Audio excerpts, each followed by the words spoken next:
So that was my reasonably easy piano version of the famous Coffin Dance meme song. This arrangement is perfect for you if you're just like myself. You have been playing the keyboard for less than 1 year and you start to feel some confidence in your right hand, but you still struggle to do anything complicated with your left hand and you can barely play 1 or 2 notes at the same time. However, if you can do this, don't worry, you will be good. This song is actually called Astronomia and was created by a Russian EDM artist called Tony Igy and then remixed by Vicetone, which is the version that everyone knows and the version that we will be covering here. The whole song uses a very simple 1-5-3-3 progression, which means that we will be using only 3 different chords: D sharp minor, F major, and G minor.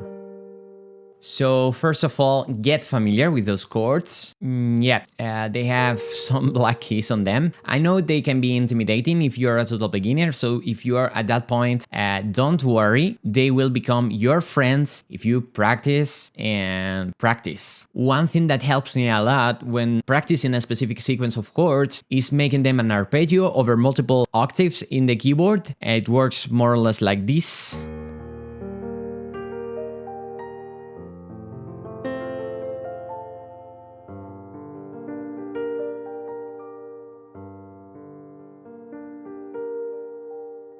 This arrangement has 2 different parts, so the first one is the main theme, and it goes like this.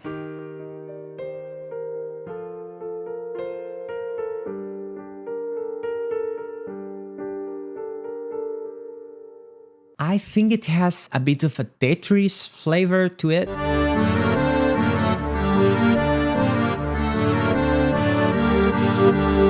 Anyway, the melody is just borrowing some notes here and there from the chords I mentioned before. Why is this important? Because in this arrangement you will not be playing the whole triad, so the 3 notes in the chords.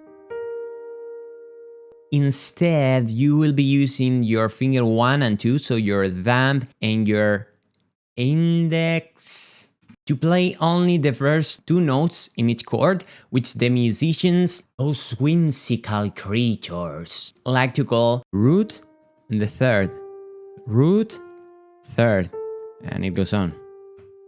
The idea is that while your fingers 1 and 2 are root, third, the rest of your fingers will go to the piano disco and dance to the melody. Something like this. You see, I start only with D sharp and G twice, and then repeat for every note you play in the melody, which goes D, C, A sharp. When you arrive to A sharp, the chord is being completed, because that A sharp was the missing note in the triad of the D sharp minor. To add more bass, you will also be playing the root of the chord 1 octave lower as a long note with your left hand. So practice this.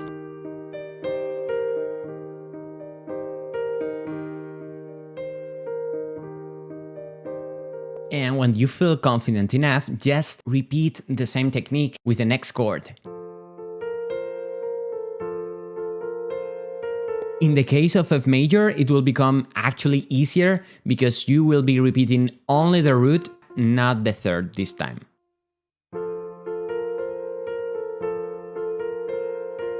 Removing the third here will make the chord feel less static and repetitive and give a lighter feel to it, so that we have a great contrast when going on to the next chord, because we are going from major to minor. And this will add extra emotion to the change. So the third and last chord in this progression will be G minor. But here you will be using an inversion. Look at this. Instead of playing the root and the third from our regular GM chord, we're gonna take the fifth, which is the name for the upper note in a triad, in this case D, and that will flip it over my hand onto the octave below. It's still D, so this will still be my G. I mean, it's G minor anyway, but it's inverted. As this new lower D is playing, let's say, the role of the root in our inverted chord, we can call this chord G minor slash D. And it has more low frequency to it, so it sounds darker and helps build that contrast when going from major to minor.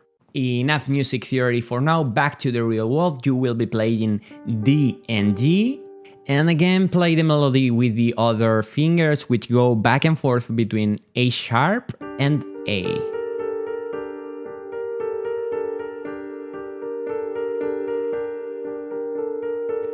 As you can see, A sharp and A are conveniently placed on top of our triad. That's exactly why I chose the inversion, because if we played the regular G minor chord, your right hand would have to travel a lot to find A sharp and A in the next octave. One funny thing here is that even if the chord is inverted and now the lowest note is D, the root keeps being G.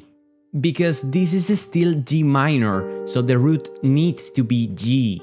That means that with your left hand, just like with the other chords, no exception, you keep playing the root note, G in this case.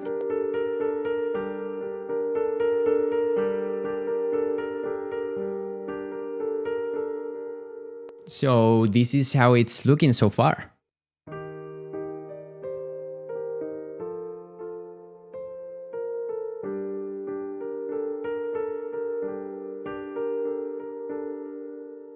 As you practice and practice, you will be able to play it faster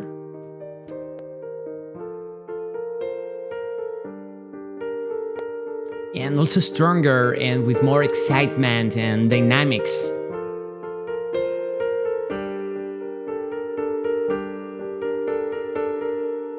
So the other part, which in the original song and in the meme goes before and after the main theme, because it's a sort of A-B thing. It's like a build-up that goes over the same chord progression as before. So again, D sharp minor, F major, G minor twice. In this case, you're going to play the D sharp minor chord 4 times. And then change the top note, remember the 5th in the triad, to a D, making it D sharp major 7, and play it 4 times as well. So it goes like this.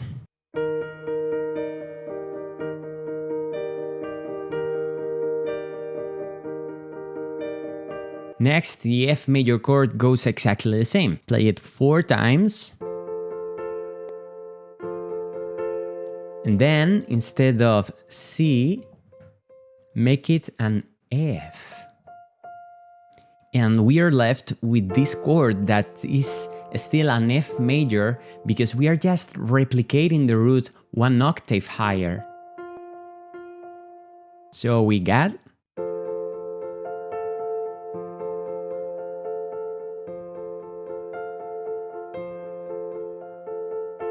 And finally, and this is one of the things I find the most interesting on this song, is that our friend the G minor gets substituted by G, D, F.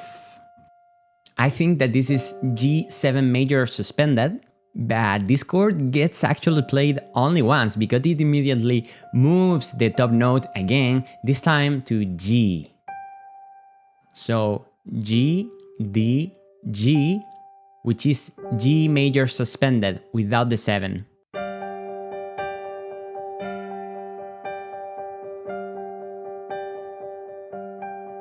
And why is this so interesting? It's because the progression that we have been using all through the song has a lot of energy, creates a lot of tension, but it never quite actually resolves that tension. It sounds to me like it's crying out for something like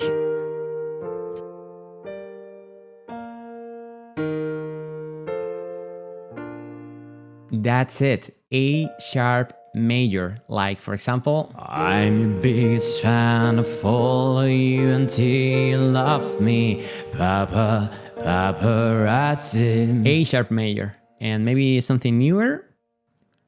Don't you know I'm no good for you?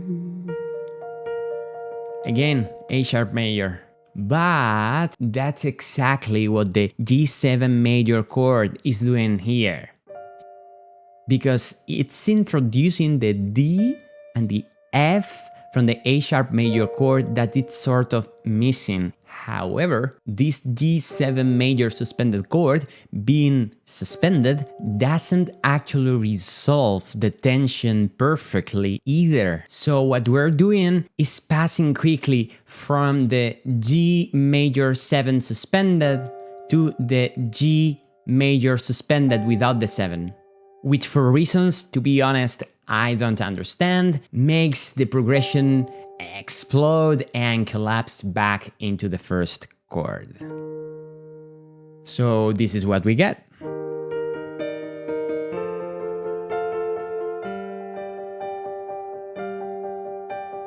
That's basically it, but this is important. If you learn to play this song by watching this video, I need you to make me happy by recording a video of yourself playing this song and post it in the comments below. If you're not making that video, you can make me happy anyway by liking, sharing, subscribing, you know, the typical things. Thanks for watching.